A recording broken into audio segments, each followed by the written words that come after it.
Good morning everyone. मैं doctor Shubhroto, intervention cardiologist, Ubuntu heart hospital Bhopal.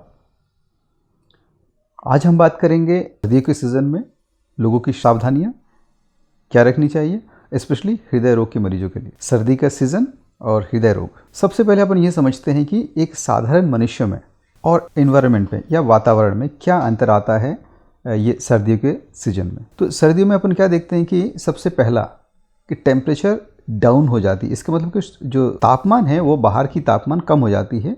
दूसरी चीज़, सूरज की रोशनी भी कम आती है। तीसरी, पॉल्यूशन या पॉलेंस या अलग अलग तरह के जो एलर्जेंट होते हैं उसकी मात्रा बढ़ जाती है। ये तीन चीज़ें बाहर के वातावरण में चेंज आते हैं। इसी प्रकार से हमारे शरीर में बहुत सारे चेंजेस आते हैं, उसे हमें समझना पड़ेगा। सबसे पहले क्या होता है, जैसे ही बाहर की टेम्परेचर कम होती है तो हमारे बॉडी से सेंस करता है, उसको अपने बॉडी की टेम्परेचर को मेंटेन करने के लिए ज़्यादा एनर्जी खर्च करनी पड़ती है। मतलब बॉडी को गर्म रखने के लिए ज़्यादा से ज़्यादा एनर्जी अगर करेंगे तब जाके बॉडी टेम्परेचर मेंटेन होता है। उससे क्या फ़र्क पड़ा कि बॉडी की जो काम करने की जो कैपेसिटी उसे बढ़ानी पड़ती है टेम्परेचर के रूप में। दूसरी चीज़ आती है, हमारे शरीर के अंदर बहुत सारे इम्यून सिस्टम या जिसको बोलेंगे जो सर्दियों की वजह से उसको अडेप्ट करने के लिए वो सब चीज़ होते हैं। वो क्या क्या चीज़ होता है, जैसे ही उसके काम की जो हमारे बॉडी के सेल होते हैं, कोशिका होती है, उसमें कोशिका में एक माइटोकॉन्ड्रिया मॉलिक्यूल्स, एक ऑर्गेनेल्स कहा जाता है उसे, वो हमारे शरीर में टेम्परेचर पैदा करती है या ताकत पैदा करती है। उसकी खपत बढ़ जाती है।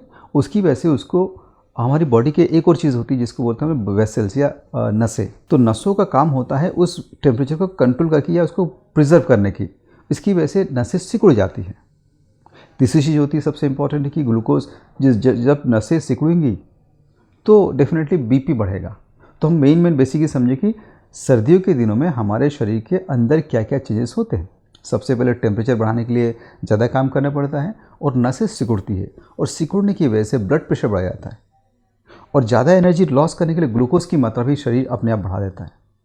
और ये सब चीज़ होता है एक हार्मोन जिसे हम लोग कहते हैं सिंपैथेटिक हार्मोन।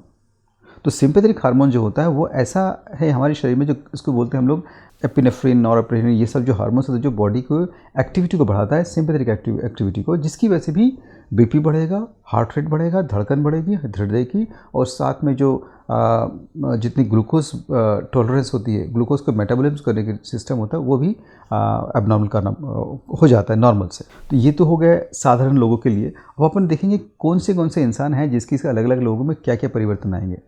अगर कोई पेशेंट से ब्लड प्रेशर के, तो डेफिनेटली जिनकी बीपी अभी साधारण का आपके डॉक्टर ने जो दवाइयाँ लिखी होंगी उससे अगर आपकी बीपी कंट्रोल थी अभी तक, बट जैसी सर्दी आती तो कम से कम 10 से 15 मिलीमीटर सिस्टोलिक और या 5 से 7 मिलीमीटर का डायस्टोलिक बढ़ने की संभावना रहती है। बीपी का चेकअप करें, अगर ज़रूरत पड़े आप अपने डॉक्टर से मिलें और उससे उनको एडजस्ट करने की कोशिश करें जिससे आपकी ब्लड प्रेशर कंट्रोल रहे। सेम उसी प्रकार से शुगर के मरीज़, डायबिटीज़ के पेशेंट्स, अगर डायबिटीज़ के पेशेंट्स को अगर इस समय पे थोड़ा सा एबनॉर्मल हो जाता है, जैसे कि पहले उसी दवाई से आपकी कंट्रोल थी, बट अभी हो सकता है आपको ऐसा लगे कि शायद खाने पीने में, बट उसके बावजूद भी टेम्परेचर की वजह से बहुत सारे चेंजेस आते हैं जिसकी वजह से आपको शुगर कंट्रोल करने में एबनॉर्मल आ सकती है। इसी प्रकार थायराइड का, उसी प्रकार कोलेस्ट्रॉल का, जो कोलेस्ट्रॉल की मात्रा एबनॉर्मल नॉर्मल थी वो भी एबनॉर्मल होने की संभावना ज़्यादा रहता है। एक इंपॉर्टेंट फैक्टर होता है जिसको हम लोग बोलते हैं क्लॉटिंग फैक्टर। मतलब हमारे नसों में, हमारे शरीर में, रक्त में जो थक्का जमने की जो प्रवृत्ति होती है वो बढ़ जाती है सर्दियों के दिनों में। तो ये सब चीज़ें यहाँ पे हम ध्यान रखना पड़ेगा। अब आप देखेंगे जो मरीज़ जिनको हार्ट की संबंधित या हार्ट से संबंधित कोई बीमारी हो या ना हो, क्या ज़्यादातर हमसे पूछा जाता है कि क्या पेशेंट्स हमें पूछते हैं कि क्या सर्दियों में हार्ट अटैक आने की संभावना ज़्यादा रहती है। तो डेफिनेटली यस, एक रिसर्च में पाया गया है कि सर्दियों में जो परसेंटेज ऑफ हार्ट अटैक के आने के वो नॉर्मल दूसरे सीज़न की अपेक्षा काफ़ी ज़्यादा रहती है, कम से कम 30% ज़्यादा होता है। ऐसा क्यों? ऐसा इसलिए, सबसे पहले आपने सुना होगा एक एंजाइना पेक्टोरिस जिसे कहा जाता है, प्रिंसमेटल एंजाइना। उसका मतलब होता है कि हमारे शरीर की जो नसें होती है वो सिकुड़ती, जैसे मैंने अभी भी बताया, ठीक उसी प्रकार से हृदय की नसों की भी सिकुड़न होती है जिसकी वजह से एंजाइना होता है। तो ये होता है सिर्फ सर्दी की वजह से, तो ये परसेंट ज़्यादा हो जाता है। मगर ऐसा कोई पेशेंट्स जैसे कि जिनकी जो हृदय की नसें के अंदर कुछ ब्लॉकेज है बट अभी भी ठीक चल रहा है, मगर जैसे ही वो ब्लॉकेज पहले से है बट स्टेबल है, मगर अभी सर्दी आई और नसों में सिकुड़न हुई तो वही ब्लॉकेज अचानक हार्ट अटैक के रूप में तब्दील हो सकती है। तो जिनको हार्ट अटैक आने की संभावना या जिनके रिस्क फैक्टर्स ज़्यादा है, डायबिटीज़ है, ब्लड प्रेशर है, स्मोकिंग करते हैं, अल्कोहल ज़्यादा लेते हैं, ऐसे लोगों को बहुत सावधानी रखने की ज़रूरत है। और जिनको एस्टेब्लिश्ड हार्ट अटैक, हार्ट की बीमारी है, जैसे कि 3 तरह के एवरेज समझें, एक होता है हार्ट अटैक, एक होता है हार्ट फेलियर और एक होता है धड़कन की एबनॉर्मलिटी या इसको बोलते हैं एरिथमियास। ये 3 तरह की एज ए होल बीमारी होती है हार्ट से संबंधित। ये तीनों ही लोगों को बहुत सावधानी रखने की ज़रूरत है। अगर मान लो आपको पहले हार्ट अटैक आ चुका है तो डेफिनेटली आपको या तो एंजियोप्लास्टी, बाईपास कुछ हुआ होगा, तो आपको दोबारा भी अटैक आने के या दोबारा ही एंजाइना होने के चांसेस सर्दियों में बढ़ जाएंगी। तो आप अपने डॉक्टर से मिलें या प्री चेकअप करें। दूसरे पेशेंट जिनको बोलते हैं हार्ट फेलियर, हार्ट फेलियर वो मरीज होते हैं जिनकी हार्ट की जो पंपिंग कैपेसिटी होती है वो उनमें कमी होती है, उसे हार्ट फेलियर के पेशेंट्स कहा जाता है। मान लीजिए अभी तक आप दवाई से कंट्रोल में हैं, बट उसके बावजूद भी आपको ऐसा लग रहा है कि अभी प्रॉब्लम आ रही है, तो इसका मतलब है कि आपको सर्दी से बचने की ज़रूरत है। ऐसे मरीज में क्या होता है, जैसे कि आपने पानी ज़्यादा पिया तो आपने वो जो पानी जो अपने नहीं निकल पा रहा है तो वो हमारे लंग्स में इकट्ठा हो जाएगा, उसको सांस फूलेगी। नॉर्मली गर्मियों के दिनों में, गर्मियों के सीज़न में क्या होता है, हमारी जो बॉडी में से ऑटोमेटिक स्वेटिंग या पसीने के द्वारा काफ़ी सारे मात्रा में टेम्परेचर और साथ में पानी निकल जाता है। सर्दियों में हो नहीं पाता, तो वो पानी हमारे बॉडी के अंदर इकट्ठा हो जाता है।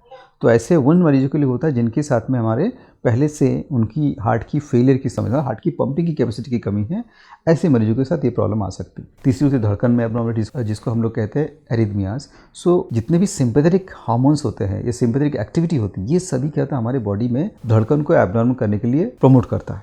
तो हमें इससे भी बचना है। तो ये 3 चीज़ हमने देख लिया। अब हमें देखना है कि किस प्रकार से हम सर्दियों के दिनों में अपने खाने पीने में या रहन सहन में या तो किस तरीके से इस चीज़ से बचें। सबसे पहले तो आप जब भी बाहरी जो चीज़ हम कर सकते हैं, जैसे कि कपड़ों में ऊनी कपड़े, शॉल, चद्दर, स्वेटर्स, पैर से ग्लव्स, हाथ पैर सभी तरह से, जिससे कि आपकी शरीर की टेम्परेचर मेंटेन रहे। दूसरी चीज़, जो लोग वॉकिंग करते हैं, जैसे कि जिनको कई लोग को आदत होती है कि सुबह से वॉकिंग करने जाते हैं 5 या 6 बजे, उनसे ये कहूँगा कि वह या तो वो कुछ देरी करें, सुबह जो 5 बजे जाते हैं वो उनके बदले में 7 या 7:30, 8 बजे तक जाएँ, जिससे कि सूरज की रोशनी भी रहे तो थोड़ा टेम्परेचर मेंटेन करने में आसानी रहे। तीसरी चीज़ होती है खाने पीने में नमक की मात्रा कम से कम का सेवन करें, साथ में ग्लूकोज की मात्रा, डायरेक्ट शुगर की मात्रा कम रखें। डेफिनेटली वॉकिंग करना बहुत ज़रूरी है, ये भी एक इंपॉर्टेंट, बट बाहर ना करें। उस समय पे आप घर के अंदर या इंडोर एक्टिविटीज़ कहते हैं, इंडोर ट्रेडमिल, इंडोर जो भी गेम्स हो सकते हैं वो आप करें, उससे आपकी टेम्परेचर मेंटेन भी रहेगा और साथ में फिजिकली आप एक्टिव भी रहेंगे। साथ में एक और इम्पॉर्टेंट चीज़ है, जैसे कि आप सबसे इम्पॉर्टेंट मानसिक तौर पर पॉजिटिव रहे और नींद पर्याप्त मात्रा में रहे। पॉजिटिव रहने का और नींद के साथ संपर्क ये है कि इससे आपकी तनाव कम हो जाएगा, और ये सभी चीज़ें के साथ तनाव का बहुत बड़ा एक रोल रहता है कि आपकी बॉडी में सिंपैथेटिक एक्टिविटी बहुत ज़्यादा और साथ में तनाव भी ज़्यादा है, तो आपको नुकसान बहुत ज़्यादा होने की संभावना है। कुछ लोगों ने हमसे पूछा था इसके अलावा कि जिनको हार्ट अटैक नहीं है, ऐसी कौन सी बीमारी है ज़्यादातर जो सर्दियों में हमें बचना चाहिए। उसमें इम्पॉर्टेंट होता है लंग्स से संबंधित या फेफड़ों से संबंधित बीमारी। आपने देखा होगा फेफड़ों के संबंध, जैसे आप लोग वॉकिंग करने जाते हैं, क्या होगा कि इस समय पे कई सारे जगह आसपास देखे होंगे, दिल्ली के या आसपास के शहरों में या कई शहरों में पराली जलाते हैं, तो उससे कहते हैं पॉल्यूशन में काफ़ी ज़्यादा, वातावरण में पॉल्यूशन की मात्रा बढ़ जाती है। तो ये साथ में सर्दी जुकाम नॉर्मल सभी में बढ़ जाते हैं। तो ये भी क्या होता है, एक तरह से एक्स्ट्रा लोड हार्ट के मरीजों के लिए भी और साथ में साधारण मनुष्य के लिए। अगर मान लीजिए आपको हार्ट अटैक की प्रॉब्लम है या हार्ट की बीमारी की आप सेटल्ड है, बट अचानक आपको सर्दी लग जाती है, तो वो सर्दी लगने की वजह से आपके हार्ट को, पूरी शरीर को एक्स्ट्रा काम करना पड़ता है उसको रिपेयर करने के लिए। तो अपने को सर्दी से बचना है, जिससे आपकी फेफड़े और ये मजबूत रहे, लंग्स में कोई इन्फेक्शन ना रहे। सर्दी जुकाम इससे वो दूसरी अलग अलग तरह की बीमारी होने की स्टार्टिंग वहाँ से शुरू हो जाती है, इससे भी बचें। तो किसी भी तरीके से पूरे शरीर के लिए इम्पॉर्टेंट है कि आप उसको अच्छे से मजबूत बनाएं, खाने पीने पे ध्यान रखें और स्वस्थ एक इम्पॉर्टेंट है कि आपके आसपास जो भी आपके फैमिली डॉक्टर्स हैं उनसे ज़रूर सलाह लें और आगे के लिए तैयारी रखें। Thank you.